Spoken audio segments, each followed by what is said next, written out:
Hello everyone, welcome to Sweetie Speaks official YouTube channel. My name is Sweetie Pinjani.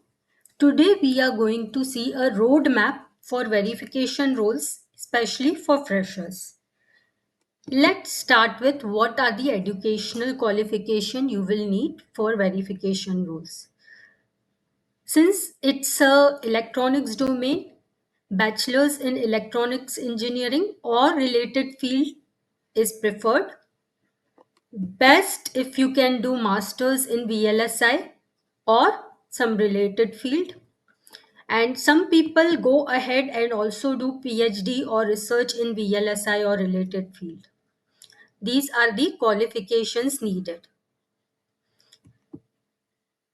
One more thing you should note down, if you are appearing for some competitive exams like GATE and you have a good GATE score and All India rank, put it in your resume because it does add value. Next thing to look for is skills. What are the skills you will need for verification role? Most of the verification roles are in digital domain, and you will definitely need digital electronics as a skill set. In case you want to go for analog roles, you will need analog electronics. Since most of the roles are for digital, I have noted digital electronics as a skill set. The second is computer architecture, computer organization, memory hierarchy, von Neumann architecture, different kind of architectures, pipelining concepts, all these things which we learn in computer architecture subject in college, everything, even the numericals problems on computer architecture that you should practice. Next is HDL languages like Verilog. You should have a strong grip on Verilog. You can practice. There are so many free practice platforms. You can use HDL bits. You can use EDA Playground. You can easily practice Verilog in these free practice platforms. Then, since you are applying for verification role, it is expected that you will know System Verilog and UVM, at least the data types and some other important concepts in System Verilog, like what are different regions in System Verilog. If you can learn some concepts like coverage and assertions and put it in your resume, it will add a lot of weight that you know some advanced concepts in System Verilog, especially assertions. Then UVM, at least basics you should learn. Now, what are the topics covered in basics? I have already created a UVM basic series. Important topics like what is the difference between UVM and System Verilog? Why do we use UVM? What is the UVM test bench architecture? What is factory? What are some important inbuilt functions in UVM? The different components in UVM, different object types, different classes provided by UVM. All this, whichever we have covered in UVM basics, at least you should know UVM basics. Even at the fresher level, it will add a lot of weightage to your resume. It's okay if at a fresher level you don't know a lot of advanced concepts or UVM RAL, that is fine, but at least basics you should know. Next thing, scripting language. At least one scripting language. Choose whatever you want to learn. Perl, Python, Tcl, anyone is fine. There is no compulsion that you should learn Perl or this or that. At least anyone for the fresher is enough. Then problem solving skill. Definitely, since you are a fresher, they'll ask some aptitude questions. You can practice those aptitude questions.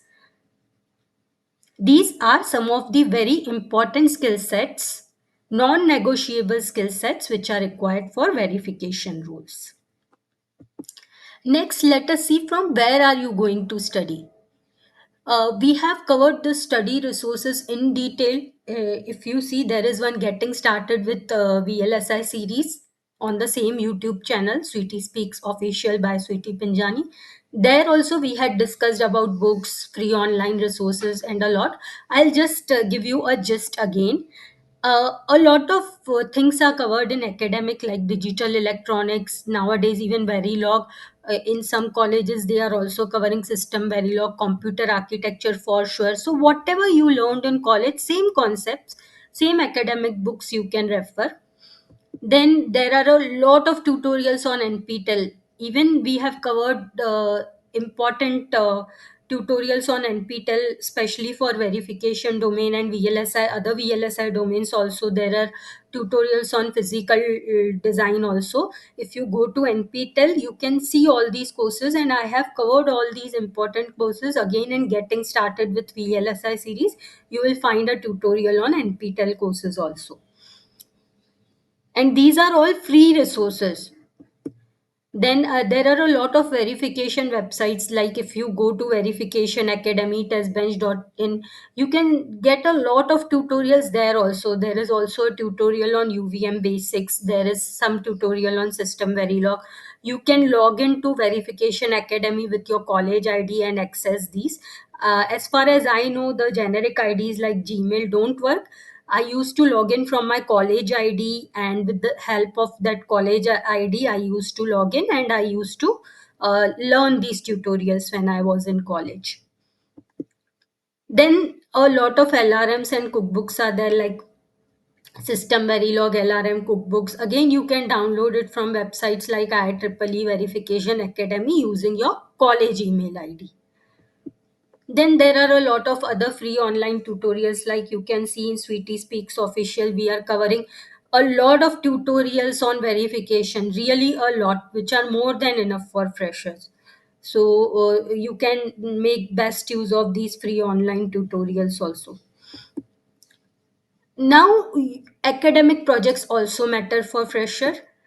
You should have at least 2 to 3 projects dedicated to verification. If you are bachelors, then at least 2 projects. If you are a masters, I would recommend minimum 3 projects which are dedicated to verification. I'll give you some examples of projects which you can do, which will add a lot of weightage to your profile.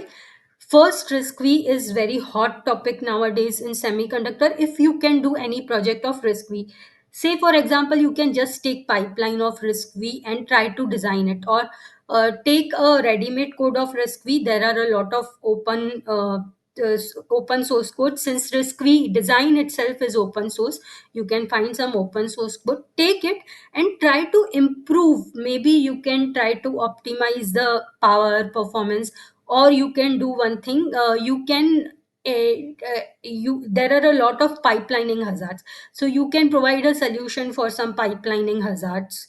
This can be a very good project. Or you can do verification using assertions, you can do coverage. Very good projects. Or some projects on protocol, say you have taken AXI protocol and you are trying to verify it, or you are trying to do coverage on that. Again, a very good project.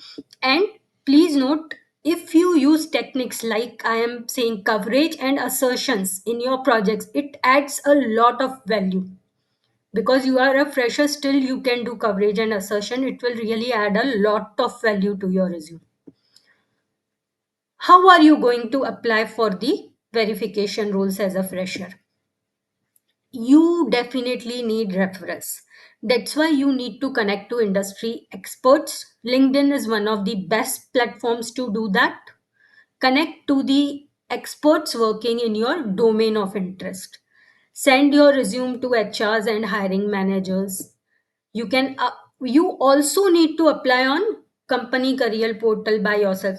Take referral, and then you by yourself also you need to apply. One thing to note, whenever you are sending connection requests to these industry experts, always send a note along with it, highlighting your skill sets, the kind of role you are looking for. If you can send a job ID best, so that it will be pointed. If you send the job ID, they can directly refer you for that particular job ID. That is one of the best ways to get referral. Always send a note along with your connection request. One final suggestion which I can give you: practice, practice, and practice. Don't just go through theory and say, I am done. No, you can never ever get into industry or any role without practice. You need practice, you need to understand the coding, you should be able to do the coding. If you want to test your skills, there is a 111 days verification challenge which is uploaded on Sweetie Speaks official YouTube channel by Sweetie Pinjani. Take up this challenge. It will help you test your skills. Even if you can't solve some problems, you can go and try to find a solution and understand that question and understand the solution. But your final goal should be to solve all the questions in 111 days verification challenge. It will give you a lot of confidence. I hope this helps the freshers to understand what they need to do to get into verification roles. We will keep coming with such informative videos. If you want to stay tuned, please subscribe to Sweetie Speaks official YouTube channel. Thank you.